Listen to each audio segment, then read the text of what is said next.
Pessoal, galera, começaram a vazar os spoilers do capítulo 1121 de One Piece. Ao que tudo indica, Shanks pode ter um irmão gêmeo, porque um novo personagem, uma nova silhueta apareceu e é idêntica de Shanks. Mas não só isso, Bonnie vai se transformar mais 2 vezes em Nika, ou seja, Bonnie está aperfeiçoando a transformação em Nika.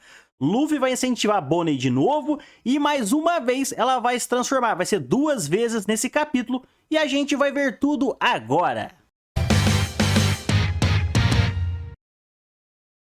Fala galera, beleza? Cássio na área, está começando mais um vídeo do nosso canal. E como eu disse, começaram os spoilers do capítulo 1121. Ainda não temos informações da capa, nem o título do episódio. Porém, vamos ver o que foi divulgado nesse spoiler. O capítulo começa com o Sunny perto do navio de Elbaf, só que o Saturn tá no navio de Elbaf, como a gente viu no capítulo passado. Eis então que Luffy encoraja a Bonnie mais uma vez, incentiva ela.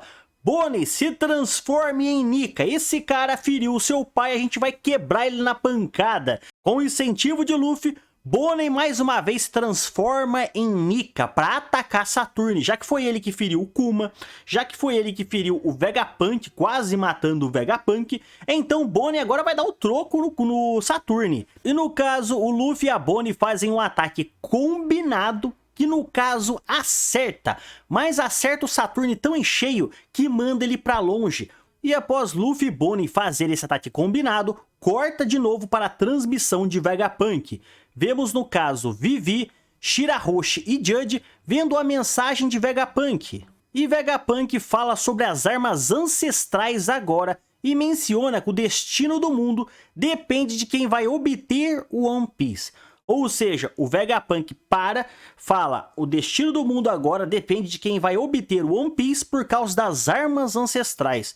Isso é algo interessante de se ver. Por que é interessante? Pessoal, One Piece, na minha opinião, ele é o que aconteceu, ele é a história do que aconteceu no século perdido. Ó, a história completa, no caso, ele é tipo um poneglyph que pode conter todas as informações sobre o século perdido, que só Nico Robin vai ser capaz de ler. E no caso, o Vegapunk fala, o destino do mundo depende de quem vai obter o One Piece. Isso remete a gente, no caso, ao Barba Branca. O Barba Branca falou, no caso, pro Tite, lá em Marineford, vocês lembram? O Barba Branca, Tite, você não é o homem que Roger está esperando. E o Barba Branca olhou pro Luffy de costa. E no caso, o Barba Branca sabe que o Luffy é aquele que o Roger está esperando, que ele carrega à vontade. O próprio Barba Branca pôs o Luffy em teste lá em Marineford e ele passou. Isso foi algo que eu gostei. Então, tanto as palavras do Barba Branca em Marineford dizendo que Tite não é o homem que Roger espera, e no caso agora as palavras de Vegapunk dizendo que o destino do mundo está na mão de quem encontrar o One Piece, nos remete muito a isso. E as armas ancestrais vão ter um peso muito grande. A gente tem no caso a Shirahoshi, que é Poseidon, que é amiga do Luffy. A gente tem no caso o Pluton, que está lá em um ano submersa, que também fazem parte dos amigos do Luffy.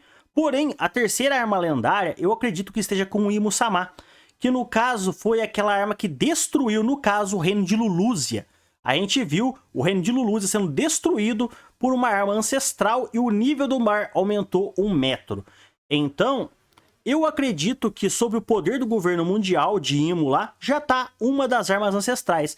Por isso, o Luffy precisa da Shirahoshi e de Pluton para combater essa arma que o governo mundial já tem. Sem contar também a Motor Flame, que é essencial para energizar essa arma, como foi citado várias vezes em Egghead. Isso é interessante.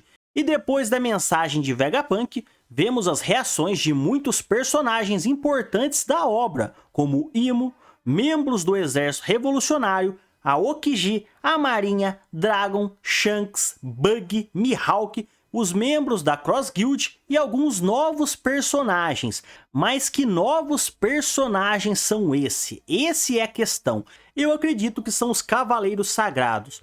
Mas por que eu falo isso? Simplesmente por causa do resto dos spoilers, dizendo o seguinte: um dos novos personagens está segurando uma espada, não vemos o seu rosto claramente. É alguém que parece ser outro Fireland e está ouvindo a transmissão. Ele passa a mesma vibe de Shanks. Pessoal, para tudo, vamos analisar. Novos personagens, está dizendo que vai ser introduzido na história, personagens importantes. É o que está dizendo aqui o enredo, os spoilers. E desses personagens importantes, um está segurando uma espada e é alguém da família Fireland, que se parece muito com o Shanks, tem a mesma vibe do Shanks. É o que está dizendo aqui. Um personagem que segura uma espada, tem a mesma vibe do Shanks, aparece. Só que não vemos o seu rosto claramente. Temos que lembrar daquela imagem do Dragon, vocês lembram? Que no meio dos Cavaleiros Sagrados tinha um personagem que parecia com o Shanks. A gente teorizava que no caso era o Garling, o Fireland Garling, que era aquele, só mudou a silhueta pro Shanks para fazer referência de pai e filho. Mas não, pessoal, parece que realmente esse é outro personagem que faz parte dos Cavaleiros Sagrados, é da família Fireland e se parece muito com o Shanks e não é o Garling. Esse é o ponto interessante, pode ser um irmão gêmeo de Shanks. Por quê? Nós tivemos aquela imagem que a gente supôs que era o Shanks conversando com os Gorosei, falando, eu preciso falar com vocês a respeito de um certo pirata. Aquela imagem parecia o Shanks. Porém, se você pegar essas duas imagens aqui é o Shanks e o suposto Shanks, você vai ver que numa conseguimos ver uma parte da cicatriz do Shanks, enquanto na outra não. Eles fizeram questão, Oda fez questão de esconder a cicatriz.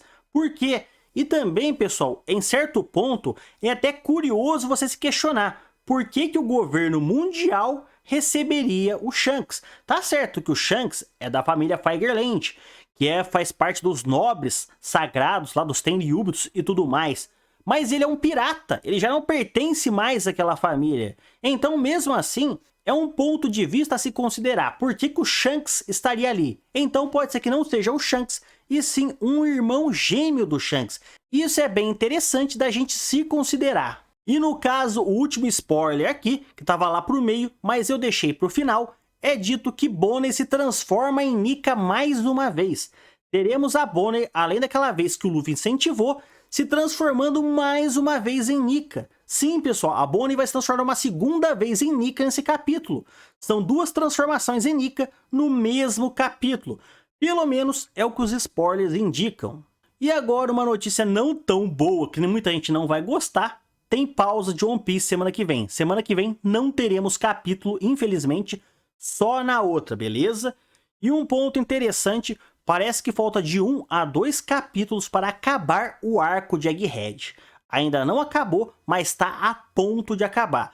E como tivemos no caso o Vegapunk falando das armas ancestrais, eu já fiz um vídeo no canal, já fiz short no canal falando sobre isso e vou falar aqui de novo. Eu acho que o MF tem uma arma ancestral com ele, uma cópia, e vai usar nesse capítulo.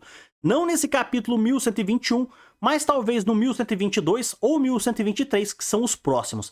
Eu acredito fortemente que o MF tem uma arma ancestral. E você? Comenta aí para nós. O nosso vídeo vai ficando por aqui. Falou, fui!